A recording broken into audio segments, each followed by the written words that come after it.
મિત્રો, દેવેન્દ્ર શાહ કરંટ ટોપિક્સમાં હું શકું છું. મિત્રો, દર સપ્તાહે મળતી કમિશનર સાહેબની રિવ્યુ બેઠક આજે 25 માર્ચે પરંપરાગત રીતે મળી હતી અને લગભગ 1-1.5 કલાક ચાલી હતી. આમ સામાન્ય રીતે કમિશનર સાહેબનું મૂડ થોડો હળવો હતો, કોઈને કંઈ ખકડાવે નહોતા અને ખાસ રાહત અમારા મિત્ર ડેપ્યુટી કમિશનર શ્રી આરજુભાઈ શાહને પણ થઈ હતી, કારણ કે આજે તેમના માટે બધું સમૂહ સૂત્રું પાર ઉતર્યું. શરૂઆતમાં જ કમિશનર સાહેબે બજેટના 25 કરોડથી વધુ કરોડનાથી વધુ રકમના કામો અને તેને ઉપરથી નીચે તરફ ઉતરતા ક્રમની રકમના કામોનું જે પ્રેઝન્ટેશન તૈયાર કરવા કહ્યું તે તમે એકદમ પરફેક્ટ બનાવ્યું હતું. એટલે આજે આરજવભાઈને લીલા તૈયાર હતી.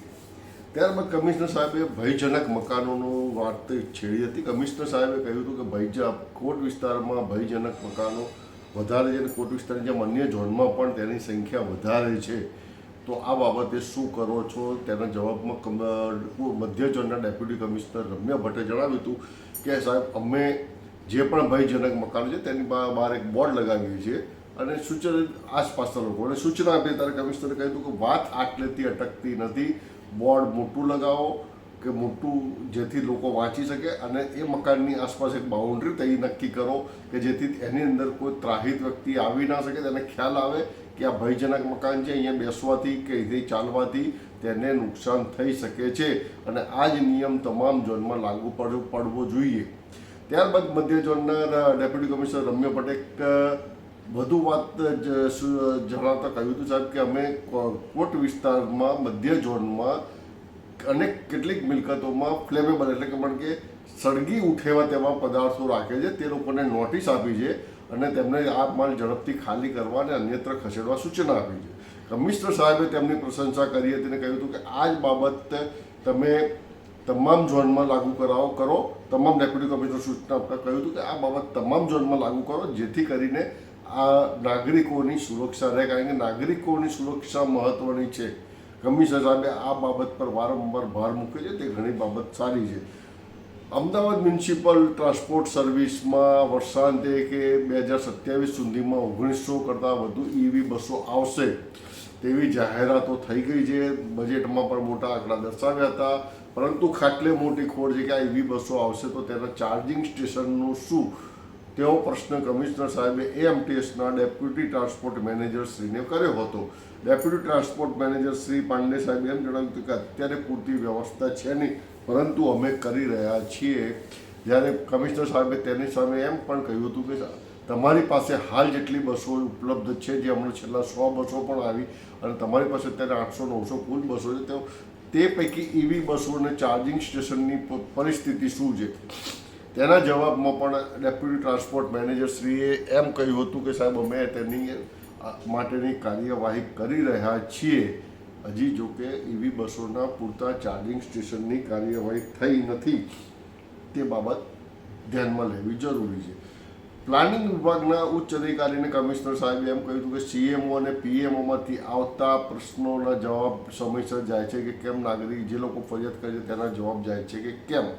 આ બાબતે CMOએ કહ્યું હતું કે સાહેબ, બધાના સમયસર છેલ્લે અત્યારે કોઈ પણ જવાબ પેન્ડિંગ નથી. ત્યારે કમિશનર સાહેબે ફરીથી તેમને એમ પૂછ્યું હતું કે પેન્ડિંગ નથી, પરંતુ તે જવાબથી ફરિયાદી સંતુષ્ટ છે કે કેમ. પરંતુ પ્લાનિંગ ઓફિસર, પ્લાનિંગ વિભાગના ઉચ્ચ અધિકારી એ પહેલેથી જ તમામ પ્રકારની તૈયારી કરી રાખે છે. જેના કારણે તેમણે કોલમ અલગ બનાવ્યું હતું પ્રેઝન્ટેશનમાં કે ફરીથી જે ફરિયાદ આવી હોય રીકમ્પ્લેનનું, અને એ રીકમ્પ્લેનમાં કોઈ પણ ફરીથી ફરિયાદ આવી નથી. તેથી કમિશનર સાહેબ પણ તેમનાથી ખુશ થયા હતા. કમિશનર સાહેબે ફરી એક વખત એર પોલ્યુશનનો પ્રશ્ન ઉઠાવ્યો હતો અને ડૉક્ટર ભાવિન સોલંકીને પૂછ્યું હતું કે એર પોલ્યુશન માટે શું કર્યું, કેટલી કન્સ્ટ્રક્શન સાઇટો પરના શું રિપોર્ટ છે. ત્યારે ડૉક્ટર ભાવિન સોલંકીએ એમ જણાવ્યું હતું કે 4 સાઇટ માટેના નેગેટિવ રિપોર્ટ હતા, જે અમે આસ્ટેટ ઓફિસર શ્રી રમેશભાઈ દેસાઈને ફોરવર્ડ કર્યું હતું અને તેની સામે તેમણે એક્શન લીધા હતા. જ્યારે તેમને પૂછ્યું હતું કે કુલ સાઇટ્સ કેટલી છે, ત્યારે કહ્યું હતું ડૉક્ટર ભાવિન સોલંકી એમ કહ્યું કે કુલ 140 સાઇટ છે. તો કમિશનર સાહેબે તેના સ્ટેટસમાં ગયા હતા, પરંતુ સાઇટ દીઠ કોઈ સ્ટેટસ ડૉક્ટર ભાવિન સોલંકી પાસે ન હતા. તેથી તેમણે કમિશનર થોડા આંકડા પણ થયા હતા કે જ્યાંથી પ્રદૂષણ ઉત્પન્ન થઈ શકે છે, જ્યાંથી પ્રદૂષણ પેદા થાય તેની દરેક જગ્યાએ તમે ધ્યાન આપો અને દરેક સાઇટ પર આ બાબતે કાર્યવાહી કરો. 2-4 સાઇટ પરથી કામ કરવાથી પ્રદૂષણ કંટ્રોલમાં નહીં આવે. તેવી જ રીતે રોડના કામોમાં પણ ડસ્ટ ફ્રી રોડ બનાવવા માટે પણ જે વાત થઈ હતી તેમાં પણ કમિશનર સાહેબે કહ્યું કે પૈસા પાણીની જેમ વહાવવાના નથી, પરંતુ જરૂરિયાત મુજબ અને યોગ્ય જગ્યાએ ખર્ચ કરવાની છે. ડસ્ટ ફ્રી સિટી માટે પણ જે રોડ ડસ્ટ ફ્રી રોડ બનાવો તો તે વ્યવસ્થિત રીતે બનાવો અને તેને યોગ્ય રીતે રાખો. આ દરમિયાનમાં ભાવિન સોલંકીએ થોડી કમિશનર સાહેબના વગર જણાવે એમ કહ્યું હતું કે સાહેબ જે ખાનગી કોર્પોરેશનના પ્લોટમાં એમાં જે પાર્કિંગ થાય છે, મોટા વાહનો પાર્ક કરે છે, લક્ઝરી બસીસ વગેરે, જેની ધૂળ ઉડે છે તેના કારણે પણ એર પોલ્યુશન વધે છે. એટલે અહીંયા ફરીથી કમિશનર સાહેબની ઝપટમાં ભાવિન સોલંકી સાહેબ અને એન્જિનિયર અધિકારીઓ આવી ગયા હતા. કમિશનર સાહેબે એ લોકોને સીધું ઉદાહરણ આપતા એમ કહ્યું હતું કે રોડ પર કે અન્યત્ર જગ્યાએ જ્યાં 2 પેવર બ્લોક તૂટી ગયા કે 3 પેવર બ્લોક તૂટી ગયા હોય ત્યાં તમે 2-3 પેવર બ્લોક નાખવાના બદલે પૂરેપૂરા બદલી નાખો છો. તો આ જે જગ્યા છે પાર્કિંગની, તે જગ્યા પર જ્યાં ધૂળ ઉડે છે તેવી જગ્યા સમગ્ર જે આખું મેદાન છે, જે પ્લોટ છે તેમાં પેવર બ્લોક નાખો, એને પે એન્ડ પાર્ક તરીકે જાહેર કરો અને તેમાંથી રેવન્યુ જનરેટ કરો. અને સાથે સાથે તેમણે એવી પણ ચેતવણી આપી હતી કે ત્યાં આ પ્લોટોમાં કઈ રીતે શું ગોલમાલ થાય છે તેની બધી જાણકારી મારી પાસે છે. એનાથી અધિકારીઓ પણ ચોંકી ઉઠ્યા હતા. તેવી જ રીતે પાણીજન્ય રોગચાળા માટે પણ પ્રશ્ન થયો હતો. પાણીજન્ય રોગચાળાના છેલ્લા રિપોર્ટ મુજબ દક્ષિણ ઝોન અને પૂર્વ ઝોનમાં ઝાડા ઉલટીના કેસો વધી ગયા છે. ટ્રેન્ડ વધતો દેખાઈ રહ્યો છે. તેથી કમિશનરે આ તરફ ચિંતા વ્યક્ત કરી હતી અને જે હાઈ રિસ્ક એરિયા છે તે અંગે પૂછતા ડેપ્યુટી કમિશનર દક્ષિણ ઝોનના ડેપ્યુટી કમિશનર શ્રી ભરતભાઈ કહ્યું હતું કે સાહેબ જે હાઈ રિસ્ક એરિયા છે તેમાં જે કામ કરવાના છે તેનું અમે તમામ ટેન્ડરો જાહેર કરી દીધા છે. ટૂંક સમયમાં તેની કામગીરી શરૂ થઈ શકશે. કમિશનર સાહેબ ઉપરાંત વોટર જગ સપ્લાયર્સ, બોટલ સપ્લાયર્સ અને બરફની ફેક્ટરીઓમાંથી સેમ્પલ લેવાય છે કે કેમ તે અંગે પૂછતા ડૉક્ટર ભાવિન સોલંકી એમ કહ્યું કે સાહેબ જે જગ્યાએથી આ બોટલિંગ કે વોટર જગનું કામ થાય છે તે લોકોના ત્યાંથી નિયમિત રીતે ક્લોરિન ડોઝિયરના ફોટા લગાવવામાં આવે છે અને ફોટા લેવામાં આવે છે. ત્યારે કમિશનરે ફરીથી એક વખત કહ્યું હતું કે ખાનગી સોસાયટીઓમાં જે બોર મૂકવાના છે તેની સિચ્યુએશન શું છે. તે વખતે વોટર ઓપરેશન વિભાગના એડિશનલ ઇજનેર પ્રભાકર સાહેબે કહ્યું કે 107 સોસાયટીઓમાં બોર લગાવવામાં આવ્યા છે. આ સમયે ડેપ્યુટી કમિશનર મિરાન પરીખે એમ પણ કહ્યું હતું કે સાહેબ અમે દરેક ખાનગી સોસાયટીમાં કે જ્યાં પોતાના બોર છે તે લોકોને નોટિસ આપીએ છીએ, સાથે સાથે ક્લોરિન સપ્લાયરના નામ નંબર પણ મોકલી આપીએ છીએ, જેના કારણે ત્યાં ગાડી આ બાબત કંટ્રોલમાં આવી શકે છે. આ બાબત ત્યારબાદ જે વસ્તુ છેલ્લા કેટલાક સપ્તાહથી જે વસ્તુ ચર્ચામાં થઈ રહી છે તે હીટ એક્શન પ્લાનની બાબત છે કે હીટ એક્શન પ્લાન અંતર્ગત કમિશનર સાહેબે કીધું કે તમે ઇસરો સાથે સંપર્કમાં રહીને જે હોટસ્પોટ છે તેની માહિતી પબ્લિકને જાહેર કરો. ત્યારે પૂરું જાણ્યા સમજ્યા વગર આના માટે જે ઉચ્ચ અધિકારી હાલ રજા પર છે તેઓ ઇસરોના સંપર્કમાં રહે છે અને હોટસ્પોટની માહિતી લઈ અને 3 દિવસ ક્યાં ક્યાં હોટસ્પોટ ગરમી રહેશે તેનું એક ખાલી લિસ્ટ જાહેર કરે છે. કમિશનર સાહેબે કહ્યું કે આ માટે બહુ કડવો શબ્દ બોલ્યા હતા કે you don't know and you don't care.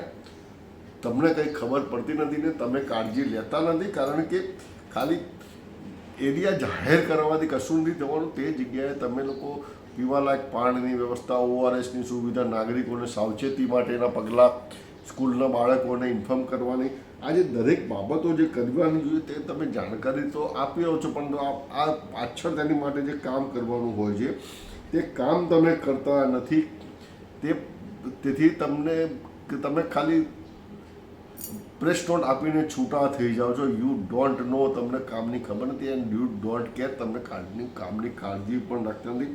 પરંપરાગત રીતે દરેક છેલ્લા 3-4 મહિનાથી જે સવાલ પૂછ્યો છે જંકશન ડેવલપમેન્ટ માટે પણ આજે પણ તમામ ઝોનના ડેપ્યુટી કમિશનરોએ 2-3 જંકશનની વાત કરી હતી, ફોટા બતાવ્યા હતા અને કમિશનર કહ્યું કે મને અપેક્ષા છે કે પૂરું થઈ જવું જોઈએ, પરંતુ તમે લોકો તમારા સ્વભાવના આવડત મુજબ 2-3 જંકશનના ફોટા લઈને ચાલ્યા આવો છો. તે બાબત ખૂબ જ ખરાબ છે. કમિશનર સાહેબે આ બાબતે ફરીથી એક વખત એમ કહ્યું હતું કે સ્ટોર્મ વોટરની લાઇનમાં ડ્રેનેજના જોડાણ કેમ થાય છે. અને ઇજનેર અધિકારીઓને એમ પણ કહ્યું કે બુદ્ધિથી કામ કરો, સ્ટ્રોંગ વોટરની લાઇનમાં વરસાદના પાણી જવા જોઈએ અને જગ્યાએ ગટરના પાણી જાય છે તો ચોમાસામાં શું કરશો. આ ઉપરાંત જે બોર ફેલ ગયા છે તેને જળ સંચય અથવા તો જળ ભાગીદારી હેઠળ કામ કરો અને પ્રાઇવેટ બોર્ડમાં 70-20-10 મુજબ કામ કરો, જેના કારણે ચોમાસામાં રાહત રહેશે અને પ્રી મોન્સૂન એક્શન પ્લાન અંતર્ગત આ બાબતનું જે છે તે થઈ શકશે. સોલર પાવર CCRS અંતર્ગત જે ફરિયાદો આવે છે, આ ફરિયાદોને પ્રાયોરિટીમાં લેવાની ને જે વિસ્તારમાં વધુ ફરિયાદો આવે છે તેને હાઈ રિસ્ક એરિયામાં મૂકવા માટે પણ કમિશનર સાહેબે કહ્યું હતું. ટેક્સ વિભાગના વડા ડૉક્ટર બેનર્જીને કમિશનર સાહેબે કહ્યું હતું કે આ વર્ષનું તમારું સ્ટેટસ શું છે આવકનું અને ત્યાં તમે ક્યાં ઊભા છો, ફાઇનાન્શિયલ પોઝિશન શું છે. તે સમયે ટેક્સ વિભાગના ડેપ્યુટી કમિશનર રિદ્ધેશભાઈ રાવલે એમ કહ્યું હતું કે 31 માર્ચનો જે ટાર્ગેટ છે તેમાં 70% ટાર્ગેટ એચીવ થઈ ગયો છે, મતલબ કે 30% બાકી છે અને ગત વર્ષની સરખામણીએ 11% આવકમાં વધારો છે. ત્યારે કમિશનર સાહેબે સીધું કહ્યું હતું કે 30% જે ટાર્ગેટ છે પૂર્ણ કરવા માટે માત્ર 3 દિવસ છે, તેથી તેને પણ તમે ઝડપથી પૂર્ણ કરો. આ ઉપરાંત જે વાયર ફ્રી સિટીની વાત ચાલી રહી છે, વાયર ફ્રી સિટી અંતર્ગત રિદ્ધેશ રાવલ સાહેબે જે રિપોર્ટ આપ્યો હતો અને પ્રેઝન્ટેશન પણ આપ્યું હતું કે સાહેબ આ સંસ્થાઓ જોડે ને કોન્ટ્રાક્ટરો સાથે ચર્ચા વિચારણા મિટિંગો થઈ ગઈ છે. ત્યારે કમિશનર સાહેબે સૂચના આપતા કીધું કે ફર્સ્ટ ફેઝમાં મોટેરા, પછી જ્યાં સ્પોર્ટ્સ સંકુલ આવ્યા છે તે અને હેરિટેજ કોમ્પ્લેક્સ આવ્યા છે તેની આજુબાજુના વિસ્તારમાં આ માટે કામ કરો, જેના કારણે આપણને ખબર પડે કે આગળ આપણે કઈ દિશામાં જવાનું છે. અને ફાયર રિક્રુટમેન્ટ અંગે પછી કેટલી ફાયર રિક્રુટમેન્ટ બાકી છે તે અંગે પણ આરજો શાહને પ્રશ્ન કર્યો હતો. આરજો શાહ સાહેબે એમ જણાવ્યું હતું કે સાહેબ માત્ર એક જ રિક્રુટમેન્ટ બાકી છે, બાકી બધી થઈ ગઈ છે.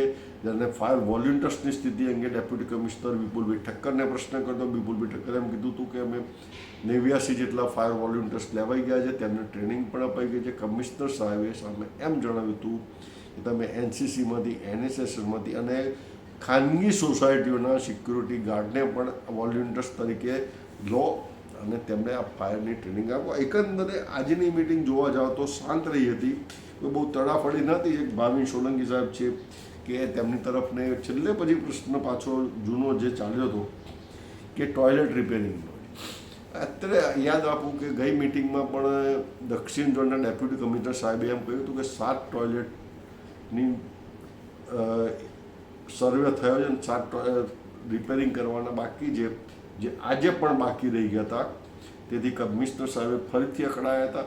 જ્યારે ખનામા સાહેબ ડેપ્યુટી કમિશનર ખનામા સાહેબે એમ કહ્યું હતું કે ઉત્તર ઝોનમાં 7